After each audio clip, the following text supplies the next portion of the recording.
I am Ambika from गाइडली। Hope कि आप सब लोग बहुत अच्छे होंगे और आप लोग की पढ़ाई भी बहुत अच्छी चल रही होगी। आज हम 2023 के बैंक एग्ज़ाम के लिए अपनी सिटिंग अरेंजमेंट और पज़ल को कैसे इम्प्रूव कर सकते हैं, कैसे उसमें स्पीड और एक्यूरेसी ला सकते हैं, इसके बारे में बात करने वाले हैं। सो फर्स्ट ऑफ ऑल यदि हम बात करें तो बहुत ही बेसिक से बता रही हूँ मैं आपको कि जो पज़ल है प्री लेवल और मेंस लेवल, मतलब टाइप तो ऑलमोस्ट सेम होते हैं बट डिफ़िकल्टी लेवल थोड़ा अलग रहता है। तो इजी लेवल और हार्ड लेवल दो टाइप की पजल्स होंगी।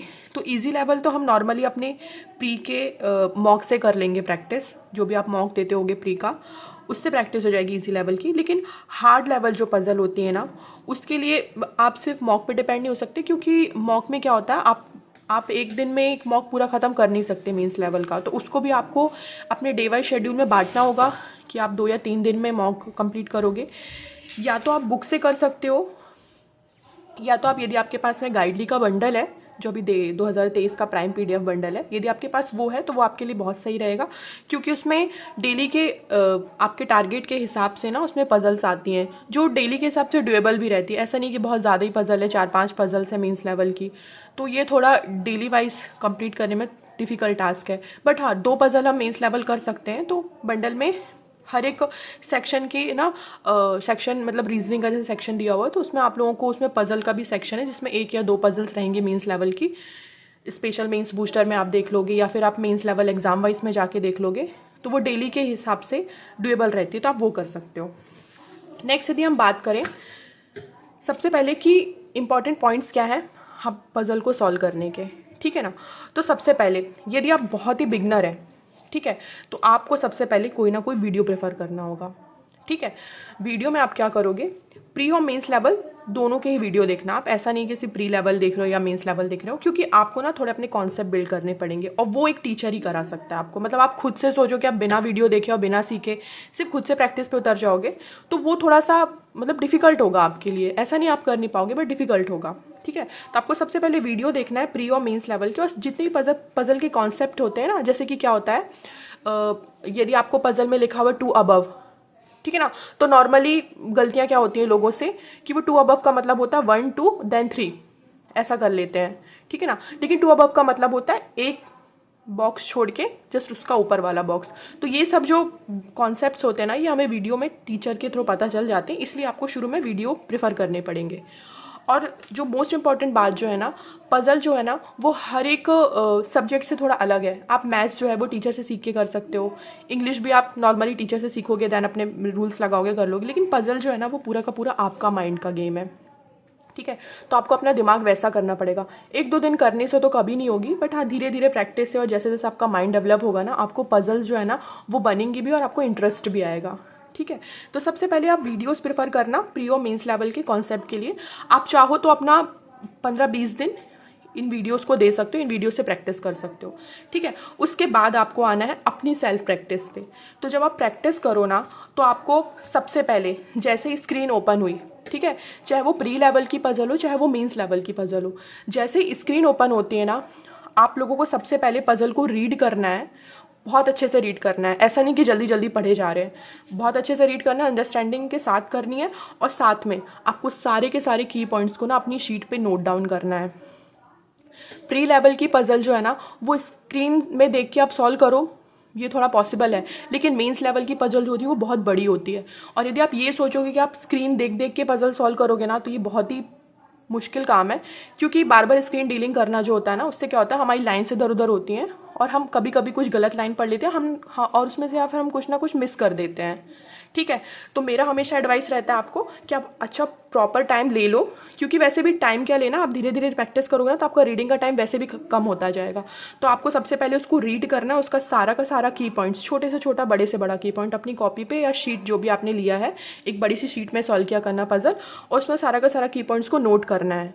और जब की पॉइंट नोट करो ना, तो ध्यान रखना यदि कनेक्टिंग की पॉइंट्स है ना, तो आपको उनको वही प्रॉपर साथ में लिखना है। ऐसा नहीं है कि अभी ए के बारे में कुछ बात यहाँ पे लिखी है आपने, फिर ए के बारे में कुछ यहाँ लिखा है। भाई ए के बारे में जो भी बात है वो आपको यहीं एक साथ लिखनी है, ठीक है। देन उसके बाद आपको क्या करना है, जब आप उसके बाद अपने सारे की पॉइंट्स लिख लोगे, अब आपको पजल बनानी है। तो यदि वो टेबल फॉर्मेट की पजल है या फिर सिटिंग अरेंजमेंट है, सर्कल वाला या रेक्टेंगल वाला या लाइन वाला। तो यदि टेबल फॉर्मेट की पजल है तो जो भी डायरेक्ट डेटा होगा आपको उसको आपको टेबल में फिल करना है। एग्जाम्पल के लिए मंडे ट्यूसडे का डेटा है और उसमें कोई टीचर्स कोई सब्जेक्ट पढ़ा रहे हैं, तो आप क्या करोगे, मंडे ट्यूसडे का डेटा है, जो भी डायरेक्ट बात लिखी होगी कि हाँ अभी ट्यूसडे के दिन साइंस पढ़ रहा है, तो वो डायरेक्ट वहीं टेबल पे फिल कर दोगे, ठीक है। और यदि आपके पास अरेंजमेंट है, वो सिटिंग अरेंजमेंट है सर्कल वाला, तो आप अपनी पजल जो है ना या सिटिंग अरेंजमेंट उस कंडीशन से स्टार्ट करना जिसके बारे में एक दो बातें बोल दी गई हैं, ठीक है ना, ताकि आप पॉइंट्स को कनेक्ट करो और थोड़ा आपकी हाफ अरेंजमेंट तो बने कम से कम, ठीक है। तो आपको कहाँ से स्टार्ट करना है, जिसके बारे में एक दो बातें आपको बोल दी गई हैं। जैसे अभी ए के बारे में, यदि एग्जांपल के लिए ए है तो ए के बारे में बोल दिया कि उसके राइट में सेकंड पे एफ बैठा हुआ है और ए जो है वो सी के लेफ्ट में थर्ड बैठा हुआ है। तो अभी ए के बारे में दो बातें बोल दी हैं ना, तो अभी थोड़ा सा हम इससे स्टार्ट कर सकते हैं, ठीक है, मतलब ये हमारा गुड स्टार्ट हो सकता है। नेक्स्ट है आपको पॉसिबिलिटीज़ बनाना है। देखिए सब लोग बोलते होंगे मिनिमम पॉसिबिलिटी में सॉल्व करना है, ज़्यादा पॉसिबिलिटीज़ बनाने से टाइम लगता है, बट अभी का जो सीन है, प्रीवियस ईयर SBI PO के एग्ज़ाम्स हुए हैं प्री लेवल तक में, मीन्स की बात नहीं करूँ, प्री लेवल में भी ऐसी ऐसी पजल्स आई जिसमें चार चार कंडीशंस बनी हुई हैं। तो अब जिन्होंने ये सोचा होगा कि यार ये चार कंडीशन बनाएंगे, सॉल्व कैसे करेंगे, टाइम लग जाएगा, तो उनका तो पजल नहीं हो पाया होगा ना। तो यदि आपको लगता है कभी कि हाँ अभी एक आध पॉसिबिलिटीज़ बनाने से मेरी पजल हो जाएगी, तो प्लीज़ आप डेटा हैंडल अपने माइंड में ना करके तुरंत के तुरंत वहीं सर्कल बना ले। और ना जब भी आप अपनी पजल सॉल्व करें ना, प्लीज़ पेंसिल का भी यूज़ करें, ठीक है ना। पेंसिल से भी कंडीशंस लिखना और जब पॉसिबिलिटीज़ बनाओ तो पेंसिल से ड्रॉ करने का, ये भी आप कर सकते हो, इफेक्टिव होता है, मतलब आप इजीली कर पाओगे, ठीक है। तो पॉसिबिलिटीज़ बनाने से नहीं बचना है। यदि आपको लगता है कि हाँ अभी 3 या 4 पॉसिबिलिटी बन रही है मेंस लेवल में, तो आप बनाओगे। प्री लेवल में भी यदि आपको लग रहा है PO का पेपर है, प्री लेवल है और आपकी पॉसिबिलिटीज़ जा रही है 2 या 3 पॉसिबिलिटी, तो बना लीजिए ना। आपको जितना टाइम लगे सारे लोग वैसे ही सॉल्व करेंगे। यदि आपकी अच्छी प्रैक्टिस होगी तो सारे लोगों को उतना ही टाइम लगने वाला है, तो आप प्लीज़ बना लीजिएगा। और नेक्स्ट है रीचेकिंग। जब भी आप पजल बनाओ तो ऐसा डायरेक्ट ऐसा नहीं है कि आप हाँ पजल बन गई तो आप सीधे आंसर पे मतलब क्वेश्चन आंसर टिक करने लगो। एक बार रीचेक कर लो भाई कि उसमें ऐसा तो नहीं किसी के बारे में कुछ लिखा कि D और B साथ में नहीं बैठे हुए हैं, ठीक है ना। तो आपको ऐसे रीचेक भी करना है एक बार, उसके बाद आप क्वेश्चन आंसर पे जाना, क्योंकि यदि आप रीचेक नहीं करोगे तब भी आपका पूरा का पूरा पजल गलत हो जाएगा। हो सकता है गलत हो जाए तो फिर आपके मार्क्स कट जाएंगे, कोई मतलब नहीं, आपने 2.5 मिनट 3 मिनट दिए उस पजल को और वो गलत हो जाएगी तो, ठीक है। नेक्स्ट जो है, अभी मैं आपको ये बताने वाली हूँ कि पजल करते समय हम क्या क्या गलतियाँ करते हैं, ठीक है। जैसे सबसे पहले सब करते हैं, मैं पढ़ती थी, मैं भी करती थी, इवन आप लोग भी करते होंगे, टाइम चलता रहता है मॉक में या शीट, जब भी हम टेस्ट फॉर्मेट में करते हैं, शीट में करते हैं, टाइम चलता रहता है, बहुत प्रेशर रहता है, कुछ ना कुछ हम मिसरीड कर देते हैं, कुछ ना कुछ स्टेटमेंट हमसे छूट जाते हैं, ठीक है, जिसकी वजह से हमको पजल करने में प्रॉब्लम होती है, सिटिंग अरेंजमेंट करने में प्रॉब्लम होती है, या फिर हमको दोबारा बनाना पड़ता है, उसको टाइम लग जाता है, ठीक है।